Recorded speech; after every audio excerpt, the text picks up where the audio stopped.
equity and a global climate agreement.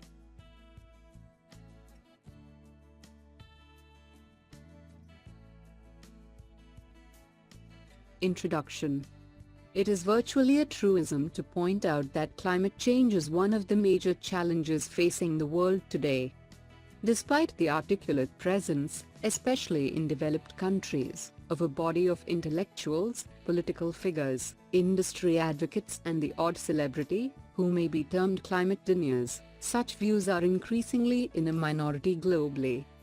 There is no political figure of serious worth who will seriously deny publicly the need for some level of concerted global and national action to ward off the threat of climate change. The scientific case for such action and its general contours have been laid out in length in various reports of the Intergovernmental Panel on Climate Change, IPCC, over 2 decades and a half, most recently in their 5th assessment report, AR5. Nevertheless, the process of evolving a global climate deal that would set definitive goals for reducing the emissions of greenhouse gases, GHG, has proved to be torturous and time-consuming. The original framework agreement, namely the United Nations Framework Convention on Climate Change, UNFCCC, wherein the overwhelming majority of countries agreed on the broad principles under which such a global deal could be reached, was signed with relative ease in 1992. However, since then, it has proven difficult to operationalize the terms of this framework agreement and to agree on the specific actions required to be undertaken by various nations. What causes climate change? The sources of this difficulty are not hard to locate. The crux of the issue lies in the economics of climate change action. Greenhouse gas emissions, especially those of carbon dioxide, the most significant and potent of these gases, are a consequence of the vast and continuing dependence of humanity on fossil fuels and their derivatives, and the manner in which their use is an integral part, indeed the foundation, of the Industrial Revolution that began more than 150 years ago. New technologies are on the horizon while renewable energy for non-industrial uses has certainly come of age in many respects. But despite this, considerable uncertainty attaches to the cost of climate change mitigation, namely, the reduction of greenhouse gas emissions, and all nations, developed and developing, are wary of the extent of these costs, now and in the future. Sharing the burden of global climate action. The need for global climate action is, however, an ethical imperative, not merely in abstract terms, but as an integral part of the UNFCCC. The Convention, agreed to by all nations, recognizes clearly and explicitly this imperative. Thus, the key issue in the global climate negotiations has increasingly come to be the relative share of the global economic burden of climate action, especially the relative share of developed and developing nations, in a world that is still marked by considerable inequalities between the two. That this burden sharing in global climate action must be on the basis of equity is explicitly recognized by the UNFCCC itself. The Convention through its various articles detail more specific responsibilities that devolve on the developed countries, including taking the lead in mitigation, assistance with adaptation for developing countries, and assistance for developing countries in terms of finance and technology transfer. Developed countries shunning responsibilities. Regrettably, ever since the signature of the Convention, the developed countries have indulged in a long series of maneuvers designed to minimize their burden, while developing an entire arsenal of strategies, conceptual frameworks and arguments, and diplomatic ploys, in the negotiations and outside to dilute their responsibilities to the world at large and to developing nations in particular. In the first 2 decades since the Convention was signed, the effort was to persuade the developing nations to bear a disproportionate share of the burden, but in ways that were still anchored in the Convention. Durban 2011. More recently though, developed countries have been attempting to dilute or do away with altogether the references to equity and common but differentiated responsibilities and respective capabilities altogether. This trend has been particularly noticeable since the climate talks at Durban in 2011, that set the goal of reaching a global deal by the 21st meeting of the Committee of Parties of the UNFCCC in 2015. The developing countries have been resisting this trend firmly, but there are sections from among these that are concerned at the damage that climate change could wreak on their nations and societies. Such countries are concerned to reach an early agreement, even if it appears that a part of the burden would fall disproportionately on the larger emerging economies, especially China and India.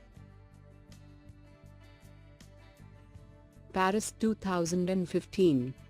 In the current run-up to the Paris conference, most developing nations, including China and India, have set out a wide range of climate actions that they would undertake through the intended nationally determined contributions, INDC, that all nations have agreed to submit. The problem with this process of allowing nations to determine what they feel they can do, is that it allows the developed nations to stake their claim to undertaking such action as they can do, rather than what they actually ought to be doing. In this so-called bottom-up approach, the danger is that over time, the actual burden on the developing countries, India foremost amongst them, would actually substantially increase, being ratcheted up through periodic reviews. This is particularly because developed nations have also indicated their long-term goals, along with short-term actions, whereas developing nations mostly, with the exception of China, have only short-term goals officially. The carbon budget approach. In the IPCC Fifth Assessment Report, the idea of a global carbon budget has been noted in a major way in the report of working group.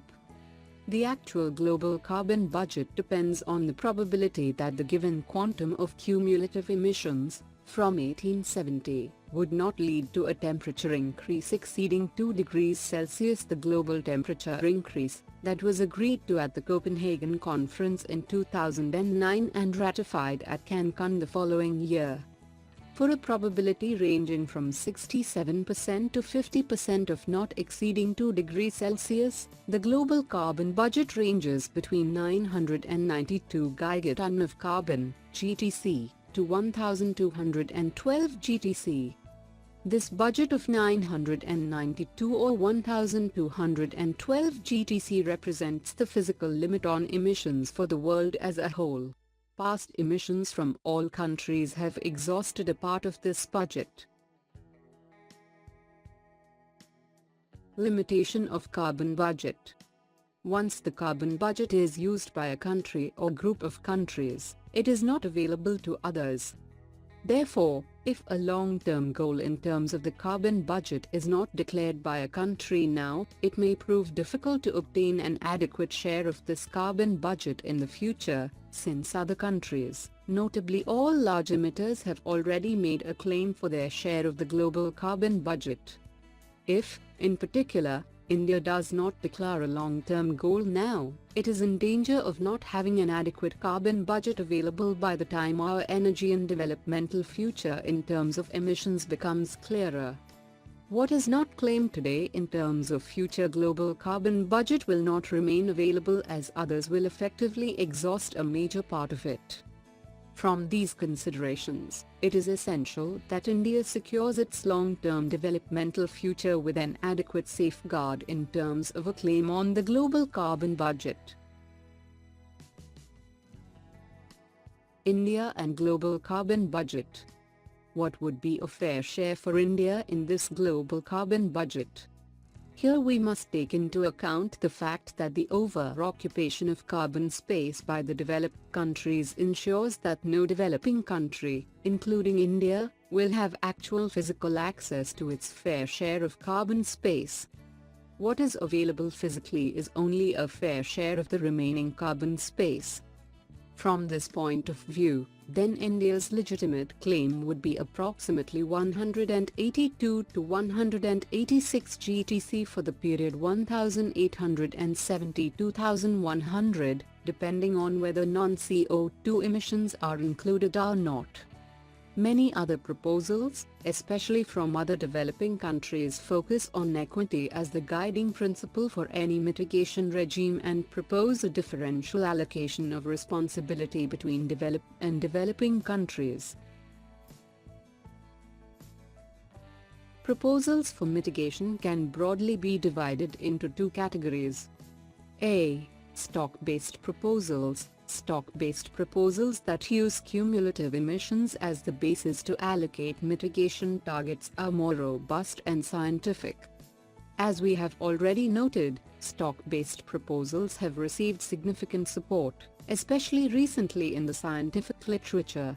However, such proposals from many developed countries tend to ignore historical responsibility. B. Flow-based proposals. Flow-based proposals cannot ensure equity in mitigation as different cumulative emissions are implied by different emissions trajectories. Flow-based proposals that apportion mitigation burdens on the basis of a deviation from business-as-usual trajectories are even more problematic, as the mitigation burden is solely determined by the business-as-usual trajectory, which is liable to fairly arbitrary determination. Such arbitrary determination can lead to significant lowering or increasing of the mitigation burden. Conclusion. Unfortunately though, the role of NDCs, nationally determined contributions, as the basis for distributing mitigation responsibility, even among developing country parties forms the main substance of the proposals. There is therefore an implicit agreement to a bottom-up approach to mitigation, with parties voluntarily submitting the extent and form of their mitigation actions, without a discussion on how to ensure that these actions would add up to the total mitigation required to limit temperature rise to below 2 degrees Celsius while ensuring equity at the same time.